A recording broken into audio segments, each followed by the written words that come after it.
예, 만나서 반갑습니다. 광호 스님이라고 합니다. 예, 부처님 당시에 코삼비라는 도시가 있었다고 합니다. 코삼비. 처음 들어보시죠? 네. 예, 코삼비라는 도시가 있었대요, 옛날에. 근데 그 코삼비에는 부처님의 제자인 스님들이 굉장히 많이 살고 있었답니다. 코삼비라는 도시에. 근데 코삼비에 있는 스님들이 굉장히 사소한 말다툼이 벌어졌대요. 아주 사소한 일로 말다툼이 벌어졌는데 그 사람의 말이라는 게 그러지 않습니까? 말이 점점 커지는 거예요. 그래서 이제 또 말이 막 이 말 저 말 오고 가면서 다툼도 커지게 됩니다. 그러다가 나중에는 굉장히 걷잡을 수 없는 싸움이 펼쳐지면서 그 코삼비에 있는 스님들이 양쪽 파벌로 나누게 되어지고 서로 분열하게 되었다고 합니다. 부처님께서 경전을 보면 가장 경계하는 것 중에 하나가 부처님은 화합을 굉장히 소중하게 여기셨습니다. 화합이란 말을 소중하게 여기셨는데 그 우리가 부처님과 부처님의 가르침과 스님네께 귀합니다라는 표현 쓰지 않습니까? 그래서 불, 법, 승, 삼보에 귀합니다 하는데 이 승이 승가의 준말입니다. 승가. 인도 말로는 쌍가라고 해요. 쌍가. 예? 뭐 저기 어디에 무슨 상가 그거 말고 예? 이 불교에서 말하는 이 쌍가는 화합된 물이란 뜻이에요. 화합을 굉장히 중요시 여기셨는데 코삼비에 있는 스님들이 이제 분열을 하니까 부처님께서 사람을 보내십니다. 싸우지 말아라. 화합해라. 화해해라. 말 들어요, 안 들어요? 안 들어요. 부처님 말도 안 들어. 예? 왜 그래? 예? 예나 지금이나. 예? 그 중생들의 번뇌는 똑같아요. 부처님이 사람을 보내서 싸우지 말아라, 화해해라, 화합해라 했는데 말을 안 듣습니다. 그 부처님이 두 번째로 또 사람을 보내요.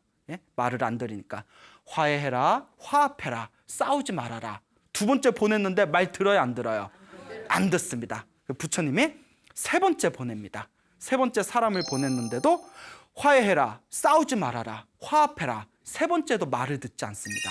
참 중생들 지긋지긋하게 말 안 들어요. 예?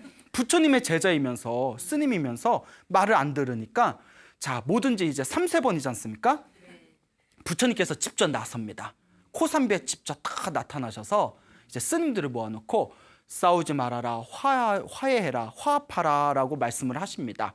근데 이 스님들이 말을 안 들어요. 이쪽 가서 부처님께서 싸우지 말아라, 너희들이 포용해라, 너희들이 좀 양보해라. 그러면 이 스님들이 부처님 저희 일은 저희가 알아서 하겠습니다. 부처님 피곤하실 텐데 저기 가서 그냥 좀 쉬십시오. 예? 이런 건방진.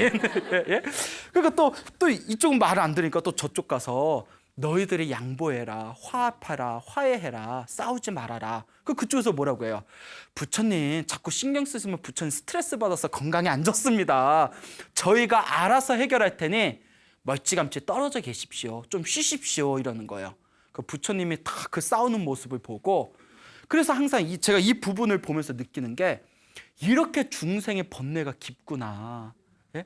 부처님이 세상에 출현하시고 부처님이 좋아서 출가한 스님들조차도 부처님 말을 이렇게 잘 안 듣는 이런 상황이 펼쳐질 때가 있구나라고 굉장히 이제 안타까웠던 적이 있습니다.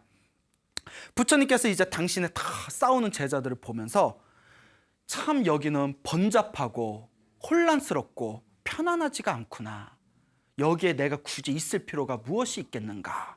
그 부처님께서 다음과 같이 말씀하십니다. 좋은 벗이 있으면 좋은 벗과 함께 그 길을 가라.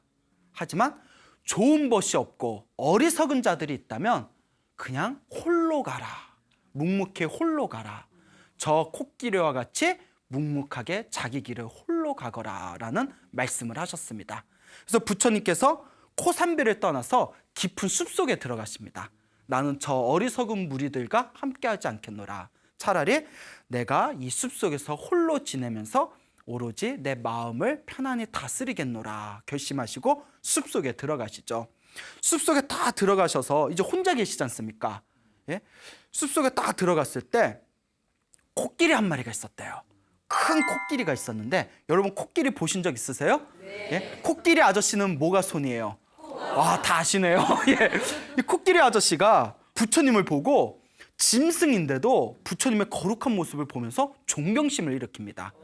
축생조차도, 짐승조차도 그 부처님한테 다 무릎을 꿇고 절을 올립니다. 서커스 출신인가? 예? 부처님한테 다 절을 올려요. 예? 그리고 부처님을 옆에서 시중을 합니다. 경전에 다음과 같이 나옵니다. 먼저 부처님이 머무르실 공간을 마련하기 위해서 큰 잎이 달린 나뭇가지를 꺾어서 코로 그 나뭇가지를 쥐고 부처님이 이제 거처하실 곳을 깨끗하게 빗자루질을 했대요. 촥촥 빗자루질을 하고 부처님이 배고프실까봐 이제 숲속에 가서 뭐 망고라든가 뭐 그 무슨 야생 과일 같은 얼마나 영양가 많아요. 그걸 잔뜩 따다가 부처님께 공양을 올립니다. 코끼리가. 그리고 또 낮에 더울 때는 큰 잎이 있는 그런 가지를 이용해서 부처님께 부채질을 해드립니다. 예, 이 시대에 그런 코끼리가 있었으면 세상에 이럴 수가 아마 이런 데 나올 텐데. 그리고 밤에는 사나운 짐승이 출현할까봐 부처님이 쉬고 계실 때 밤에 이제 수면에 취했을 때 그 주변을 왔다 갔다 하면서 코끼리가 보초를 섰다고 합니다. 이렇게 지극정성으로 부처님을 시중하는 거예요. 야, 짐승이 사람보다 나을 때가 있잖아요. 그렇죠. 짐승이 사람보다 나을 때도 있습니다. 근데 거기에 원숭이 한 마리가 살고 있었는데 이 원숭이가 코끼리가 하는 걸 가만히 보는 거예요. 예? 야, 코끼리가 저렇게 부처님을 열심히 시중하는 걸 보니까 이 코끼리도 자기도 뭔가 하고 싶은 거예요. 예? 나도 뭔가 뭐 부처님인지 아닌지 원숭이가 어떻게 알겠어요. 하지만 저 코끼리가 저 잘생긴 남자한테 저렇게 잘하는 거 보니까 뭔가 나도 뭐 좀 하고 싶다. 그래서 나는 저분한테 뭘 올릴까, 뭐 어떤 시중을 들까 고민하다가 우연히 나뭇가지에 벌이 없는 벌집을 하나 발견합니다. 벌이 없는 벌집에 막 그냥 꿀이 가득할 거 아니에요. 막 로얄 젤리 막 이런 거 있을 거 아니에요. 로얄 젤리 드셔보셨어요? 네. 예, 나만 못 먹었구나. 예, 그래요? 예? 예. 자, 그 꿀이 잔뜩 있는 그 벌집을 나뭇가지를 이제 떼다가 그 바나나 잎에다가 그 벌집, 꿀이 듬뿍 담긴 벌집을 다 이렇게 그릇처럼 이제 감싸서 넣은 뒤에 이 원숭이가 부처님한테 다 공양을 올립니다. 부처님이 막 끽끽거리면서 이제 꿀을 딱 올렸겠죠? 부처님이 딱 보시더니 예, 그저 분위기상 안 드실 것 같죠? 안 드셔. 까탈스러우셔. 예. 딱 안 드셔요. 그 원숭이가 당황하는 거예요. 왜 안 드시지? 왜 안 드시지? 그 가만히 봤더니 그 벌집에 알이 이렇게 군데군데 있었대요. 그 부처님이 이것 때문에 안 드시는구나. 원숭이가 이렇게 머리가 좋았을까? 예. 이 원숭이가 그 알을 이렇게 떼내고 다시 부처님한테 올렸더니 그때 부처님께서 그걸 아주 맛있게 잡수셨대요. 입에 침이 고이네요. 입에 침이 고여요. 그래서 이제 맛있게 이제 드시니까 원숭이가 너무 기쁜 거예요. 예? 원숭이가 너무 기뻐서 나무 위에서 막 기뻐서 혼자 막 뛰어다니는 거예요. 막 뛰어다니다가 나무에서 떨어졌어. 예? 나무에서 떨어졌는데 밑에 뾰족한 나뭇가지가 있었는데 거기에 몸이 박혀서 죽어버렸대요. 죽었어. 부처님한테 뭘 올리고 꿀을 올리고 좋아서 날뛰다가 떨어져서 죽었어요. 예? 차라리 올리지나 말지. 예? 아니 죽었다는데 웃음이 나와요? 참 각박하네. 예? 자, 그런데 제가 항상 하는 얘기가 있습니다. 마무리는 어떡하게? 어떻게 그렇게 잘하세요? 마무리는 훈훈하게. 원숭이가 뛰놀다가 밑에 떨어져서 죽었는데 부처님한테 꿀공양을 올린 그 강력한 선업의 힘으로 하늘세계 천신으로 태어났답니다. 야, 마무리는 훈훈하게. 야, 꿀 한 방에 천신이면 낫는 장사다 진짜. 예? 그러니까 예? 자, 어쨌거나 이와 같이 이제 하늘세계 천신으로 태어난 이 원숭이 이야기를 우리가 생각해 보면 경전에 부처님하고 원숭이 이야기가 굉장히 자주 나와요. 부처님하고 원숭이 이야기가 굉장히 자주 나옵니다. 그래서 이 원숭이가 부처님한테 꿀을 올린 이야기가 다른 경전에 또 다른 새로운 에피소드가 또 펼쳐지는 게 있습니다. 어느 바라문이 있었는데 이 바라문이 굉장히 큰 부자였대요. 굉장히 큰 부자고 세상에 아주 이제 가지지 못한 게 없을 정도로 풍요롭고 행복한 삶을 살고 있었는데 자식이 없는 게 한이었대요. 자식이 없는 게 한이었답니다. 그래서 이 바라문이 생각하기를 내가 전생에 지어놓은 복이 부족해서 내가 이렇게 아들이 없구나, 이렇게 자식이 없구나, 예? 내가 복이 부족해서 그렇구나. 그리고 이제 항상 복 짓는 걸 좋아했대요. 지혜로운 사람이에요. 보통 우리 중생들 보면 잘 되면 누구 탓이에요? 내 탓이죠. 안 되면 누구 탓이에요? 조상만 탓해요. 부모 탓하고, 남편 탓하고, 아내 탓하고 그렇잖아요. 남 탓하잖아요. 근데 이 바라문이 굉장히 또 지혜가 있었나 봐요. 안 되는 거, 부족한 거는 누구 탓이다? 내가 복이 부족해서 그렇구나. 그 복 짓는 걸 굉장히 좋아했답니다. 하루는 부처님과 부처님의 거룩한 제자분들을 모시고 공양을 올렸대요. 이제 부처님과 제자분들에게. 그래서 불교에서는 공양을 올리는 거, 보시라고 하죠. 베푸는 거. 공양을 올리는 거는 강력한 선업이 된답니다. 힘들고 괴롭고 병이 든 사람한테 공양을 올리는 거. 그리고 부모님이나 지혜로운 스승님에게 공양을 올리는 거. 그다음에 이제 세 번째가 부처님이나 거룩한 스님들에게, 수행자에게 공양을 올릴 때 강력한 선업이 발생하게 된다고 합니다. 그래서 부처님과 스님들을 초빙해서 이렇게 공양을 올렸는데, 부처님께서 이제 공양을 다 드시고 나서 이제 바루를 들고 제자들과 함께 이제 절로 돌아오십니다. 근데 여러분, 그 부처님의 가르침에 의하면 항상 공양을 왔다 갔다 할 때마다 그 바리떼라고 있죠. 예, 이제 동양 그릇이라고 하죠. 이제 거지들이 쓰는. 근데 우리 스님들한테 동양 그릇이라고 하면 안 돼요. 바리떼라고 하거든요. 큰 바리떼를 들고 10명이건 100명이건 1000명이건 일렬로 걸어야 됩니다. 뭔 얘기인지 아시죠? 그냥 서로 뒤섞여가지고 우왕좌왕 걷는 게 아니라 부처님이 맨 앞에 서시고 각 먼저 출간 순서에 따라서 일렬로 서서 절대 주변에 두리번거리면 돼요, 안 돼요? 안 돼요. 절대 좌우를 두리번거릴 수 없습니다. 오직 일렬로 땅바닥을 보면서 마음을 챙기면서 다 일렬로 걷죠. 부처님께서 공양을 마치시고 이제 일렬로 바루를 들고 일렬로 절로 돌아오시는데, 그때 원숭이가, 연못에서 놀고 있던 원숭이가 부처님이 다 걸어가는 모습을 봐요. 너무 감동을 받은 거예요. 원숭이조차도 감동을 받아버리네요. 그러니까 원숭이가 부처님한테 뭔가를 바치고 싶은 거예요. 그래서 자기가 먹으려고 몰래 이렇게 짱박아뒀던 이렇게 벌집을 하나 꺼내옵니다. 벌집을 꺼내와서 자기 딴에 그게 제일 소중한 거겠죠. 자기 먹으려고 부처님께 다 이렇게 공양을 올려요. 그 부처님께서 다 그 원숭이의 마음을 꿰뚫어 보십니다. 그리고 그 벌집을 받아서 옆에 있는 제자에게 이걸 물에다 희석해서 스님들한테 공평하게 이 꿀물을 나누거라라고 가르칩니다. 그래서 이제 그 부처님의 이제 건네준 벌집을 받아가지고 원숭이가 공양을 올린 거죠. 원숭이가 보는데 앞에서 그 벌집을 잘게 이제 뜯어내가지고 이제 물에 희석을 해서 거기 있는 부처님과 스님들에게 공평하게 꿀물을 이제 공양을 한 뒤에 이제 원숭이 앞에서 그걸 달게 마십니다. 그 원숭이가 너무 기쁜 거예요. 너무 기뻐요. 그래서 또 뭐 했을까? 예? 또 뭐 했을까? 또 뛰노라. 네? 또 좋아서 막 뛰노라. 예? 그 원숭이는 왜 그럴까? 예? 좋으면 아이 좋아라 흐뭇하고 이제 집에 가서 조용히 쉬지, 또 좋다고 막 뛰어놀다가 연못에 빠져 죽었대요. 연못에 빠져 죽었대요. 예? 자, 근데 마무리는 어떡하게? 마무리는 훈훈하게. 자, 그 바라문이 항상 한 가지 고민이 있었다고 했죠. 뭐라고 했죠? 그 아들이 없는 거. 죽자마자 부처님께 공양 올렸던 강력한 선업의 힘에 의해서 그날 아침에 부처님께 공양을 올렸던 그 부잣집 바라문의 아들로 태어나게 됩니다. 예, 괜찮다. 예? 예? 자, 그래서 아들로 태어나고 나중에 이제 아버지의 사랑을 받으면서 잘 크다가 결국 이제 부처님, 이제 자기가 전생에 원숭이였을 때 부처님한테 꿀물을 올렸잖아요, 벌집을. 그때 인연으로 부처님의 제자가 되어서 나중에 깨달음을 얻은 큰 성자가 되었다라는 이야기가 부처님 경전에 이제 그것이 적혀 있습니다. 이렇게 부처님하고 원숭이가 인연이 깊어요.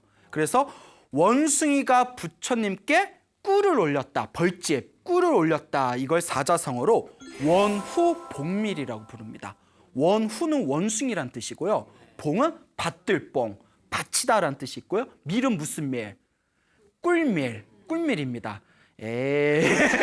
다 아는데 대답 안 하신 거죠? 네. 그래서 원숭이가 그래요. 꿀을 바쳤다. 부처님께 받들어 꿀을 올렸다라는 원후복밀의 이야기가 있습니다. 재밌죠? 네. 원숭이 이야기가 또 하나 또 있어요. 굉장히 경전에 많은데 그 머나먼 과거 전생에 어느 부처님께서 나무 밑에서 다 앉아서 깊은 선정에 드셨다고 합니다. 나무 밑에서 이렇게 깊은 선정에 드셨는데 그 나무 밑에서 부처님께서 수행을 하고 계실 때 그 숲에 500마리의 원숭이들이 있었대요.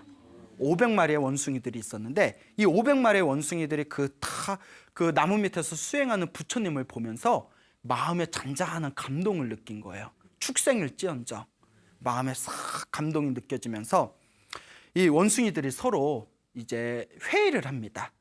야, 저 거룩한 분에게 우리가 뭔가 대단한 거, 엄청 좋은 걸 공양 올리고 싶은데 뭘 드리면 좋을까? 약간 뭐 자기들 또 꿀? 예. 부처님 당 걸리겠다. 자, 뭐 꿀을 올릴까? 예? 뭐 음식 바나나를 올릴까? 뭘 올릴까? 그러니까 이제 회의를 하면서 부처님한테 세상에서 가장 좋은 것을 올리자.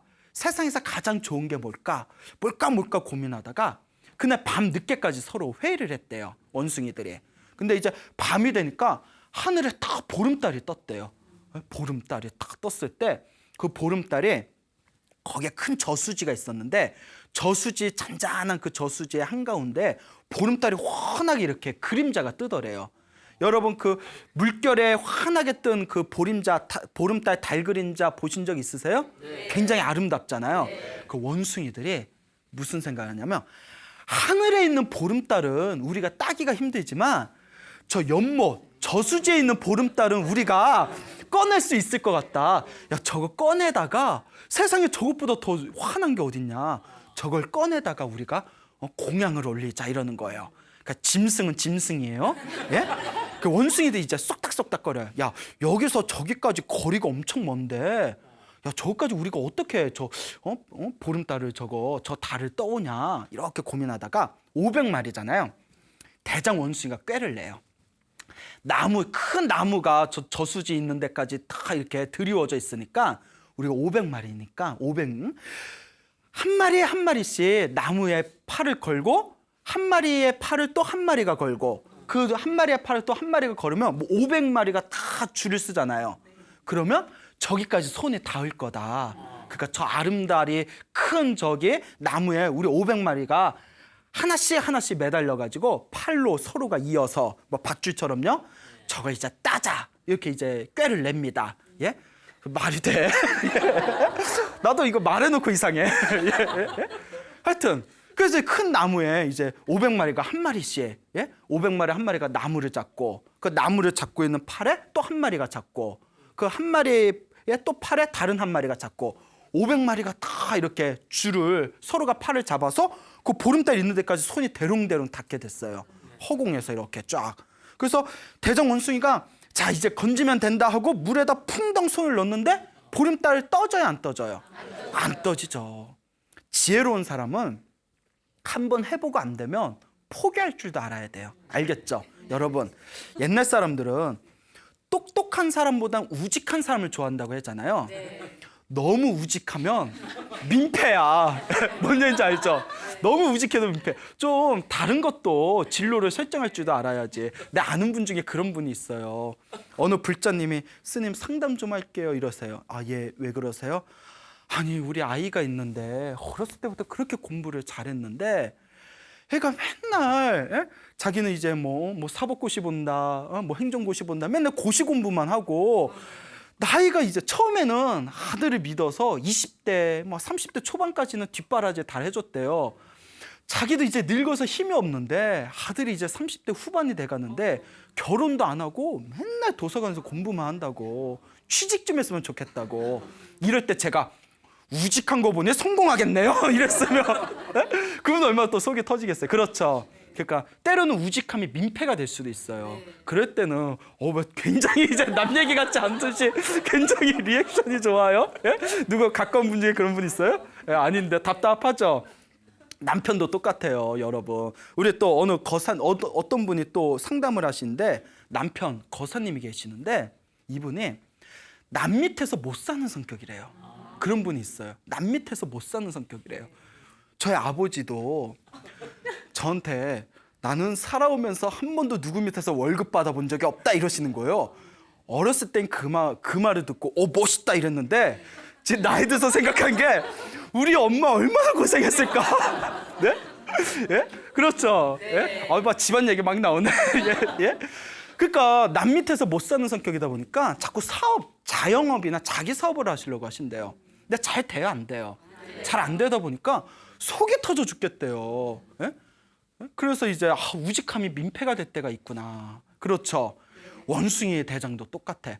몇 번 해보고 안 되면 빨리 이제 집으로 돌아가야지. 안 되네? 될 때까지 해보자고 계속 하는 거예요. 수천 번, 수만 번을 했대요. 네? 다리 이제 질 때까지 계속 하다가 500마리가 팔에 힘이 떨어져서 저수지에 다 퐁당 빠집니다. 그 이싸여 다 죽었답니다. 다 죽었대요. 이게 불교 우화에 나오거든요. 500마리의 원숭이가 물에 뜬 보름달을 이렇게 퍼 올리려다가 결국 빠져서 죽은 이 이야기를 가리켜서 세속 사람들은 이 이야기만 딱 따서 원숭이의 어리석음에 대해서 얘기합니다. 그거 우리 인간들도 우리 중생들도 이 원숭이와 같이 어리석은 삶을 살고 있는 게 아닌가. 예? 마치 물에 뜬 달은 허상이거든요. 실체가 있어요, 없어요? 실체가 없는 걸 자꾸 쥐려고 하니까 쥐어져요, 안 쥐어져요? 우리 중생도 실체가 없는 자기가 스스로 만든 환상에 갇혀서 그걸 이루겠다고 쓸데없는 집착과 노력을 하고 있지는 않는가. 예? 이와 같이 그 우리 중생들을 원숭이의 이야기에 빗대서 비판을 하고 있습니다. 자, 근데 마무리는 어떡하게? 훈훈하게. 저는 훈훈한 걸 좋아해요. 그래서 저는 미남이네요라는 말은 솔직히 못 들어봤어요. 근데 훈남이네요라는 말을 들어봤어요. 예? 예? 표정이 안 좋네. 예. 아니 저도 지금 나이가 좀 들어서 그렇지 저도 젊었을 때는 귀엽단 말 많이 들었어요. 고마워요. 고마워요. 예, 고마워요. 근데 지금은 아니죠. 저도 이제 나이가 이제 옛날 같지 않아서. 자, 어쨌거나 항상 이제 옆길로 빠지네요. 이야기가 자꾸. 자, 어쨌거나 마무리는 훈훈해야 된다고 했죠. 네. 이 원숭이가 비록 어리석은 생각으로 어리석은 짓을 저질렀지만 마음은 어땠어요? 마음은 순수했잖아요. 네. 부처님께 공양 올리고 싶다는 그 순수한 마음의 선업의 힘에 의해서 죽자마자 하늘세계 천상계에 태어납니다. 하늘세계 천상계 천신으로 태어나고 이번 생에 석가모니 부처님 시대에 다시 인간으로 태어나서 500명의 깨달음을 얻은 성자가 되었다고 합니다. 그래서 세속에서는 이 이야기까지는 몰라요. 예? 그냥 500마리 원숭이가 물에 뜬 달을 퍼올리려다가 죽었는데 그 어리석은 모습이 보면서 우리 중생들은 각성하고 그런 어떤 실체 없는 것에 집착해서는 안 된다라고 말할 줄만 알지만 불교는 거기서 한 걸음 더 나아갑니다. 불교를 마음을 잘 쓰는 법이라고 합니다. 부처님의 가르침을 다 모아놓은 것을 팔만대장경이라고 합니다. 팔만대장경을 다 읽으려면 20-30년이 걸린대요. 20-30년. 근데 우리는 한문도 모르잖아. 그렇잖아요. 예? 예? 자, 한글로 읽어도 한문 모르자니까 되게 좋아하시네요. 예? 맞아, 몰라. 막 이런 거예요. 예? 자, 20-30년이 걸리는데 이 20-30년 동안 봐야 할 팔만대장경의 모든 핵심이 한 글자로 포함이 됩니다. 그 한 글자가 뭘까요? 그렇죠. 마음심자입니다. 마음심자 안에 팔만대장경의 모든 도리가 다 있대요. 그래서 마음을 잘 쓰는 게 불교예요. 마음을 잘 쓰는 거 너무 어렵게 생각할 필요 없어요. 마음을 잘 쓰는 게 불교다. 그래서 그 원숭이들은 500마리의 원숭이들은 비록 지혜가 없고 어리석었지만 마음만은 순수하고 맑고 깨끗하게 부처님께 순수한 마음으로 공양 올리고자 했던 그 순수함이 있었기 때문에 그것이 선업이 되어서 천상세계에 태어날 수 있었고 석가모니 부처님 시대에는 깨달음을 얻은 500명의 성자가 될 수 있었다라고 이야기하고 있습니다. 세상에 이런 게 어디 있어요? 예? 부처님한테 공양을 올리면 큰 복을 받는다고 했죠. 큰 선업을 받는다고 했죠. 근데 원숭이들은 부처님한테 공양을 올렸어요? 못 올렸어요? 못 올렸잖아요. 여기에 엄청난 불교의 아주 깊은 도리를 담고 있습니다. 실제로 내가 공양을 올리지 못했다 하더라도 공양을 올리고자 하는 순수한 마음, 깨끗한 마음만으로라도 무엇을 짓게 되었다? 복을 짓게 되고 선업을 짓게 되고 공덕을 쌓게 된 겁니다. 예? 이것이 바로 불교의 마음법입니다. 예? 물론 또 실제로 올렸으면 더 좋았을 수도 있죠. 예? 하지만 실제로 올렸거나 못 올렸거나 상관없이 얼만큼 내가 내 마음을 잘 쓰고 있느냐, 어떤 의도를 가지고, 착한 의도를 가지고 혹은 나쁜 의도를 가지고, 어떤 의도를 가지고 내가 말하고 행동하냐에 따라서 그것이 선업이 되고 악업이 되는 것입니다. 그러면 여러분들은 실제로 살아가시면서 혹은 오늘 하루 동안 혹은 이번 일주일 동안 혹은 한 달 동안 좋은 의도로 살아오신 것 같아요? 조금 더 나쁜 의도로 살아오신 것 같아요? 잘 모르겠어요. 뭐 그런 거 생각하면서 사나요? 예? 항상 내 마음을 잘 관찰해 보시길 바랍니다. 알겠죠? 네. 마음을 잘 쓰는 거, 이게 바로 불교입니다. 그래서 이와 같이 원숭이가 부처님과 굉장히 인연이 깊다고 했잖아요. 그래서 어떤 분은 부처님이 혹시 원숭이띠가 아닐까라고 이야기하신 분은 실제로 있었어요. 그래서 부처님이 원숭이띠라는 그 근거가 어디에 있습니까? 라고 하니까 아니 그냥 내 생각에 예? 라는 전혀 근거 없는 이야기를 하시더라고요. 그만큼 그렇게 우스갯소리를 할 정도로 경전에 보면 원숭이 이야기들이 많이 나옵니다. 근데 재밌는 거는 이 코삼비 사건 처음에 얘기해 드렸잖아요. 그러니까 부처님 말을 들어야 안 들어요? 안 듣죠. 그 안 듣는 중생의 마음을 원숭이의 마음에 비유를 많이 합니다. 부처님의 말을 듣지 않고 진리의 말씀에 따르지 않는 이유를 번뇌 때문이라고 해요. 이 번뇌를 비유해서 원숭이가 술 취한 것과 같다고 해요. 술 취한 원숭이의 마음과 같다. 여러분 원숭이 얼마나 까불까불거려요. 그렇죠? 근데 원숭이가 술까지 취했어. 주사도 그런 주사가 없어. 예. 주사도 그런 주사가 없어요. 예? 원숭이가 술까지 취하면 야, 그거 누가 감당해? 예? 자, 이와 같은 입장에서 봤을 때 우리가 이 원숭이와 같은 우리의 번뇌, 우리의 이 마음에 끊임없이 욕망에 치달리는 마음이 술 취한 원숭이와 같은 그런 번뇌의 상태라고 했을 때 이 술 취한 원숭이, 내 가슴 속에 술 취한 원숭이가 한 마리씩 다 있어요. 요걸 잘 다스리는 게 바로 수행의 첫걸음이에요. 그러니까 막 108배 절도 하고, 여러분 108배 절하면 처음에는 별의별 생각 다 나요. 아우 힘든데, 에? 그래 마음이 중요하다고 했지? 그래 오늘은 그냥 마음만 쓰자 하고 혹은 막 기도하다가도 온갖 딴 생각 일어나고, 또 복 지어야 된다, 선업 지어야 된다라는 걸 알면서도 자꾸 마음이 갈팡질팡거리고, 이게 우리 마음속에 한 마리씩 무엇이 있어서 그렇다? 술 취한 원숭이가 있어서 그래요. 여러분들은 술 취한 원숭이가 지금 무슨 짓을 하고 있는지 한번 잘 관찰해 보세요. 오만 가지 별짓을 다 할 거예요. 예? 자, 이와 같은 관점에서 봤을 때 이 수행이라는 것을 너무 어렵게 생각하지 말아라. 내 마음 안에 술 취한 원숭이가 있는데 요걸 잘 조련하는 게, 요 술 취한 원숭이를 잘 조련하는 게 바로 불교의 수행이다.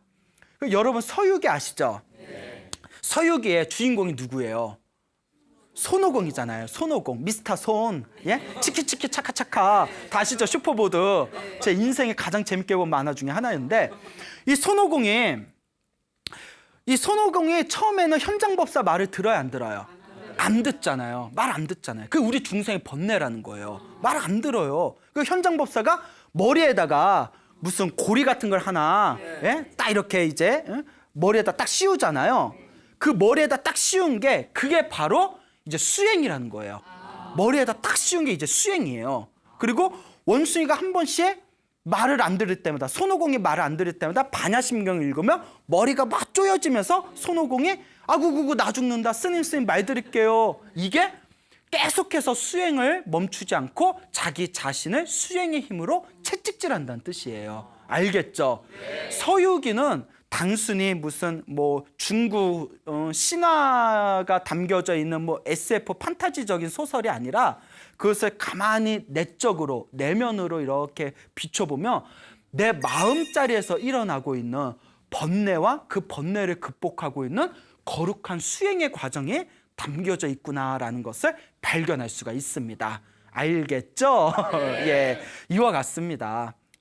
자, 다시 이제 본론으로 돌아와서 어쨌거나 원숭이가 그렇게 뛰놀다가 나무에 찔러서 죽었어요. 그래서 이제 하늘색의 천상계에 태어났어요.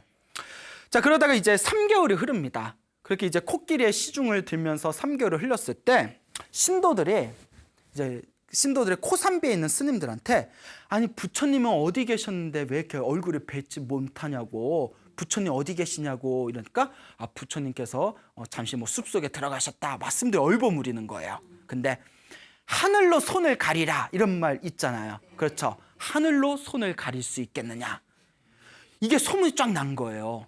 부처님께서 스님들 싸우는 걸 말렸는데 스님들이 말을 안 들으니까 부처님께서 우리 편으로 뻑 돌아서 빡 돌아서 부처님께서, 근데 부처님이 화를 내세요 안 내세요? 부처님이 화를 내실 리가 없죠. 부처님께서 이 어리석은 자들과 함께할 필요가 없겠구나 하고는 홀로 숲속에 들어가셨다, 이렇게 이제 소문이 나게 됩니다. 그러니까 신도들이 화가 난 거예요. 거룩하신 부처님의 말씀을 따르지 않는 저런 스님들을 우리가 무엇하러 공경하랴. 그리고 다음과 같이 신도들끼리 회의를 합니다. 저 코산비 스님들한테는 공양도 올리지 말고 인사도 하지 말고 아는 척도 하지 말자. 그러니까 이제 스님들이 맨날 이제 마을에 가서 탁발을 받아오는데 공양이 또 끊긴 거예요. 그래서 이제 평소에 막 반갑게 인사하던 신도들도 완전 안면 무시하는 거예요. 그러니까 신도들도 이제 다 뒤를 도니까 그때서야 스님들이 정신에 바짝 차린 거예요. 코산비 도시의 스님들이 야, 이러다 우리 굶어 죽겠다. 그러니까 배고파 봐야 돼. 배고파야 정신을 차리네. 우리 이러다 큰일 나겠다. 그러니 빨리 부처님을 다시 모셔오자. 그래서 코산비의 스님이 부처님의 이제 수제자인 사리불 스님과 아난 스님을 이제 모시고 그 숲속에 찾아갑니다. 숲속에 찾아가요. 그리고 부처님께 다들 막 울면서 절하고 울면서 참회하고 용서를 간청합니다. 부처님 잘못했습니다. 저희가 너무 어리석었습니다. 부디 용서해 주시고 다시 중생들이 있는 곳으로 나와 주십시오. 부처님이 다 보면서 나 안 가. 나 왕삐짐. 아쉬우니까 나 부르냐? 내가 만만해 보이지? 이러면 또 돼요 안 돼요? 안 되죠. 부처님은 우리하고 틀려요. 알겠죠? 부처님께서 다음과 같이 말씀하십니다. 이 어리석은 자들이요, 다음과 같은 이야기를 들려주십니다. 머나먼 과거 전생에 장수왕이 있었대요. 이 장수왕, 우리 고구려 시대 장수왕 말고요, 머나먼 과거 시대 장수왕이 있었는데 아주 성품이 훌륭하고 인품이 뛰어나서 백성들을 잘 다스렸답니다. 근데 옆 나라에 범해왕이라는 굉장히 흉폭한 왕이 그 나라에 이제 점쟁을 선포하고 침범을 합니다. 침공을 해서 장수왕을 붙들고 그 나라를 빼앗습니다. 범해왕이. 그리고 장수왕을 아주 잔인한 방법으로 처형을 합니다. 그래서 장수왕이 죽으면서 자기의 어린 왕자를 부르고 그 왕자를 몰래 탈출시키면서 다음과 같이 부탁합니다. 나의 아들아, 왕자여, 절대 복수하지 말아라. 원한은 원한으로 사라지지 않는다. 원한은 원한으로 풀 수가 없다.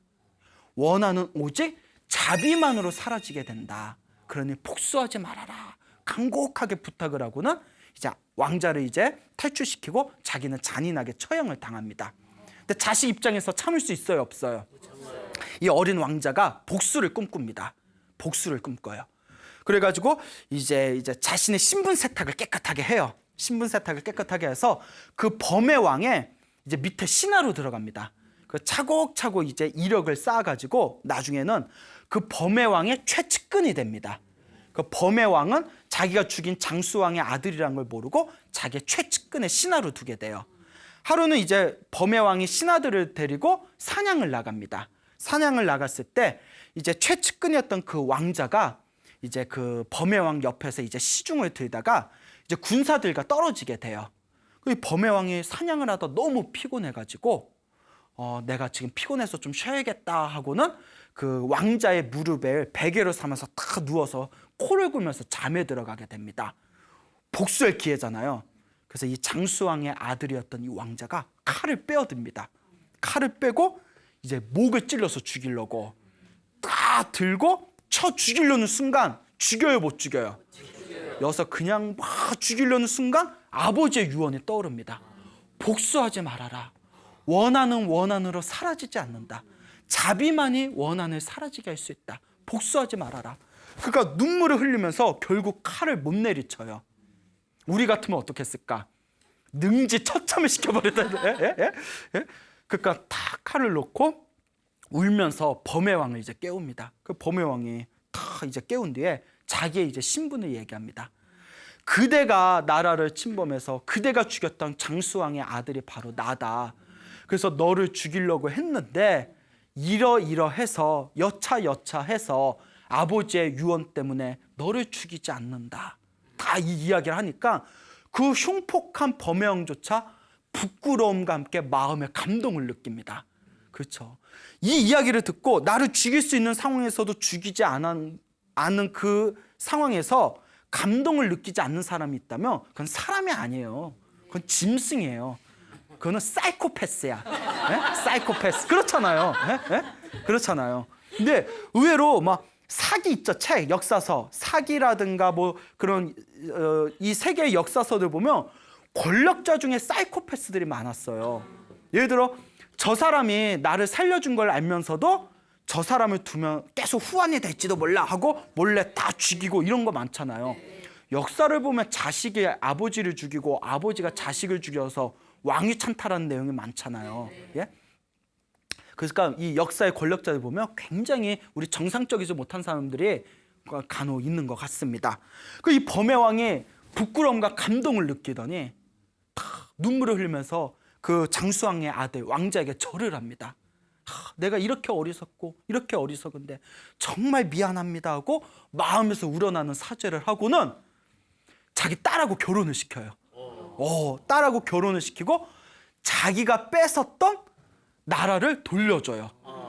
내가 이걸로 내가 죄를 씻을 수는 없지만 내 딸을 가지고 이 나라를 가지십시오. 그러니까 딸 하나에 나라 하나. 1+1? 1+1? 아버지한테 좀 미안한데, 예? 아버지한테 좀 미안하긴 해요. 그래요, 한테 1+1. 그런데, 야, 무슨 세일 기간도 아니고 뭐 특가인가. 이 범의 왕이 죽으면서 자기 나라까지 자기 사위인 장수왕의 아들에게 자기 나라까지 다 줍니다. 그러니까 딸하고 결혼하고 나라 2개를 동시에 다스리는 왕이 된 거예요. 부처님이 이 이야기를 하시면서 그때 장수왕의 아들이었던 그 왕자가 바로 석가모니 부처님이 나의 머나먼 과거 전생의 나였다.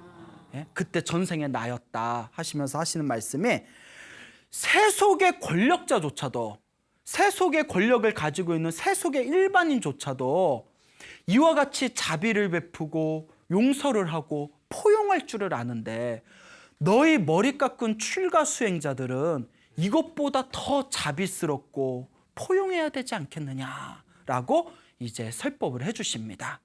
이 굉장히 유명한 얘기예요, 불교설화에서. 그래서 부처님께서 다음과 같은 개송을 설하십니다. 사람은 언젠가는 죽는다. 죽어요, 안 죽어요? 죽어요. 그거 다 알죠? 사람은 언젠가는 죽는다. 어리석은 사람은 이것을 모르기 때문에 끊임없이 다툰다. 사람은 언젠가는 죽는다. 지혜로운 사람은 이것을 알기 때문에 쓸데없는 다툼을 피한다. 동감하십니까? 네. 어떤 분이 굉장히 이제 그 삶에 집착하고 굉장히 이제 좀 거친 삶을 사셨던 어떤 거사님이 계셨는데 어느 날 당신 나름대로 당신 뜻대로 살았다 생각을 했는데 오로지 성공만을 생각하면서 산 거죠. 몸이 이상해서 병원에 갔더니 말기암이더래요. 의사가 말기암이더래. 아니 이 정도면 몸에 신호가 왔을 텐데 왜 이제 오셨냐고. 그 거사님이 하신 말씀에 아니 뭐 맨날 술 먹고 뭐 이러다 보니까 몸이 찌부득하네 이러고 넘겼죠. 이제 정리하시라고 그랬대요. 정리하시라고. 그러니까 이분이 다 자기가 과거에 있었던 일들을 다 생각해 보니까 이제 죽을 때가 되니까 마음을 정리하니까 왜 이렇게 사람들하고 싸우면서 살았는지, 예? 왜 이렇게 사람들하고 쓸데없이 다투고 너 잘났네, 나 잘났네 하면서 싸는 그게 제일 후회되더래요. 부인한테 따뜻한 말 한마디 좀 더 해줄 거. 왜 부인한테 그렇게 짜증냈는지 이제 와서 예? 조금 주변에 있는 사람들한테 조금 더 웃으면서 대할 걸. 어차피 죽거나 죽을 거 생각하니까 모든 게 다 허무하더래요. 좋은 기억만 안고 갈 걸. 그분이 그렇게 후회하면서 마지막 마무리를 잘하셨대요. 예? 사람은 언젠가는 죽습니다. 어리석은 사람은 이것을 모르기 때문에 생각을 못하는 거죠. 예? 몸으로 안 와닿는 거죠. 그러니까 끊임없이 싸우는 거예요. 사람은 언젠가는 죽습니다. 지혜로운 사람은 그것을 알기 때문에 쓸데없는 다툼을 피한다는 겁니다. 동감하시죠? 네. 부처님이 이와 같이 설법을 하시고는 이제 마을로 도시로 돌아가시고자 합니다. 코끼리가 따라오는 거예요. 코끼리가 딱 따라오니까 부처님께서 다음과 같이 말씀하십니다. 코끼리야, 인간 세상은 거칠고 험한 사람들이 많다. 네가 나를 따라와도 네가 해를 입을 수가 있다. 우리의 인연은 여기까지다. 숲에서 잘 지내거라. 그 부처님께서 제자들과 마을로 떠나는 모습을 끝까지 바라보면서 코끼리가 꺼이꺼이 울었대요. 울다가 죽는 거 좋아하시네. 목숨이 끊겨 죽습니다. 그 슬픔 때문에. 그래서 나중에 사람들이 왜 죽었나 하고 배를 갈라봤더니 창자가 다 조각나 있더래요. 그 슬픔 때문에. 근데 마무리는 어떡하게? 자, 코끼리도 무엇으로 태어났다? 천상세계 신으로 태어나서 아주 큰 행복을 누리며 살았다라는 이야기가 나오고 있습니다. 오늘의 이야기는 크게 두 가지입니다. 첫째, 코삼비 스님들의 사건을 통해서 장수왕과 범해왕의 이야기를 통해서 자, 우리가 원한을 내려놓고 용서하고 포용하면서 살자라는 주제로 여러분들에게 또 이제 말씀을 드렸습니다. 그리고 또 하나는 원숭이 이야기와 코끼리 이야기를 드리면서 이와 같이 짐승들도 복을 지을 줄 아는데 여러분 원숭이보다 나요 못 나요? 나요. 진짜? 코끼리보다 나요 못 나요? 낫죠. 원숭이와 코끼리 같은 짐승도 복을 지을 줄 아는데 하물며 우리 인간은, 우리 불자들은 얼마나 더 열심히 복을 짓고 선업을 짓고 공덕을 지어야 되지 않겠느냐라는 이야기가 되겠습니다. 맞습니까? 네. 예, 그렇죠? 네. 자, 여러분 행복하게 살고 싶습니까? 네. 행복한 삶을 창조하고 싶습니까? 네. 복을 지으십시오. 선업을 지으십시오. 공덕을 쌓으십시오. 복과 선업과 공덕의 힘이 여러분들을 진정한 행복의 길로 이끌어 줄 것입니다. 오늘 여기서 마치겠습니다. 소중한 나 무한 행복.